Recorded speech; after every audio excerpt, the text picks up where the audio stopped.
Friends, welcome to சாப்பாடுவியல். இன்னைக்கு நம்ம chicken samosa பார்க்க போகிறோம். அதுக்கு முதல் 1/4 கிலோ சிக்கனை பொடிசாக கட் பண்ணி அது நல்லா மஞ்சத்தூள் உப்பு போட்டு கழுவி வச்சுக்கலாம். 1/4 ஸ்பூன் மஞ்சத்தூள்,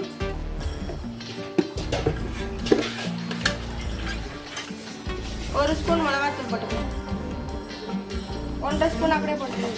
காரத்துக்கு எத்த ஸ்பூன் போட்டுக்கோ.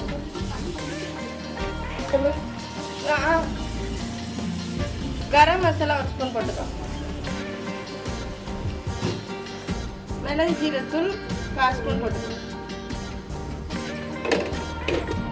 மல்லித்தூள் 1/2 ஸ்பூன் போட்டுக்கோ. இதுக்கு சிக்கன் தேவையான அளவுக்கு உப்பு போட்டுக்கலாம். நம்ம ஸ்டஃபிங் உப்பு போடுவோம். ஒரு மீடியம் தக்காளியை பொடிசாக கட் பண்ணி சேர்த்துக்கலாம். இதை நல்லா மிக்ஸ் பண்ணி ஒரு 1/2 அன் ஹவருக்கு ஊற வச்சுக்கலாம். மசாலாவோட சிக்கன் ஊறட்டும். நல்லா கை விட்டு நல்லா பிணைஞ்சிட்டா மசாலா எல்லா இடமும் சரி.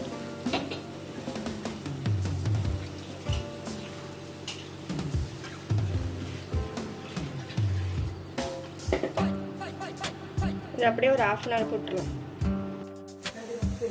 இந்த மசாலா கலந்து வச்சாலும் ஃப்ரெண்ட்ஸ், அதில் 1 ஸ்பூன் இஞ்சி பூண்டு போட்டு நல்லா மிக்ஸ் பண்ணி வச்சுக்கலாம்.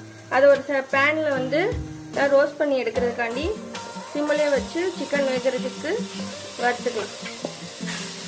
சிம்மிலே வச்சுருங்க. இது சிக்கன் தண்ணி வரும். ஆயில் சேர்க்க வேணாம்.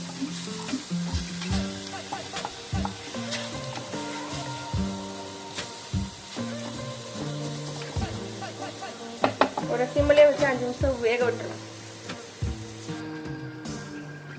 நல்லா தண்ணி வந்துட்டு இருக்கு. அதோட கொஞ்சம் பச்சை பட்டாணியும் சேர்த்துக்கலாம். சேர்த்து நல்லா வேகட்டும்.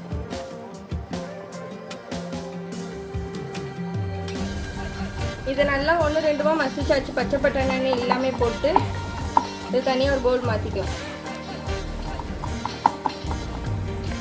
நல்லா மசிச்சுக்கிட்டோம். தனியாக ஒரு பவுல் மாற்றிக்கலாம். அதே பேன் வச்சு கொஞ்சோண்டு எண்ணெய் ஊற்றிக்கலாம்.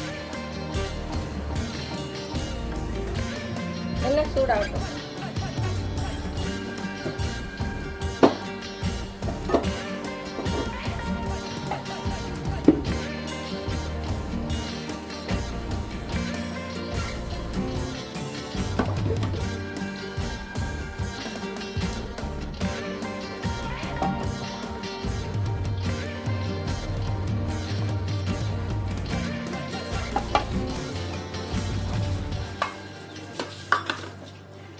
எண்ணெய் சூடாயிடுச்சு.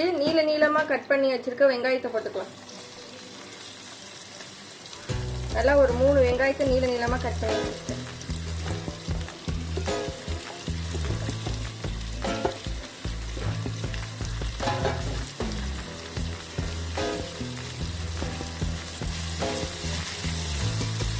நல்லா வெங்காயம் ரொம்ப வேகணும் தேவையில்ல, கொஞ்சம் லைட்டாக வெங்காயம் மட்டும் போதும்.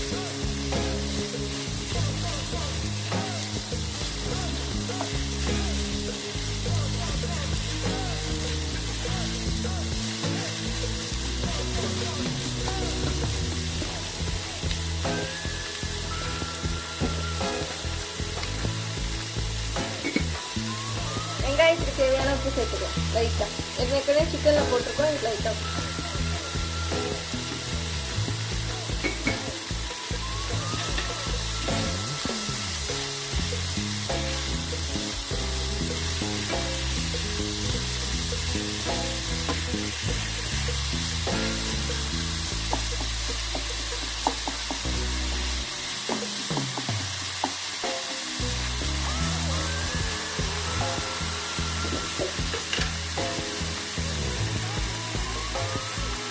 இதுக்கு 1 ஸ்பூன் மிளகாத்தூள் போட்டுக்கலாம். ஏற்கனவே சிக்கனில் மசாலா மிளகாத்தூள் போட்டுக்கோ. காரத்துக்கு ஏற்ற சேர்த்துக்கலாம்.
வரட்டா மாமே